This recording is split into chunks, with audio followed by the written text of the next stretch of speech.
Hi, welcome to Richard Kabili YouTube channel, and for today's tutorial, I will be teaching you on how to turn on and off boundary reach sound in voiceover on iPhone X. But first, kindly subscribe to this channel and don't forget to hit the subscribe button and the bell to notify you for the new updates. And let's start!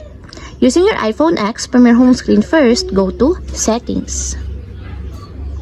Then in the settings, scroll down and find the accessibility, then tap. Then after that, in the accessibility, go to vision section and then tap the voiceover. Then in the voiceover, scroll down and tap the audio. Then in the audio, tap the sounds and haptics. Then after that, in this part, scroll down again and go to interaction section and then tap the boundary reach. Then in the boundary reach, find the sound, and as you will see, there's a switch button located on this part, and then all you have to do is just tap it to enable until it becomes green. And if you want to disable or turn off, just tap again the switch button, just like this.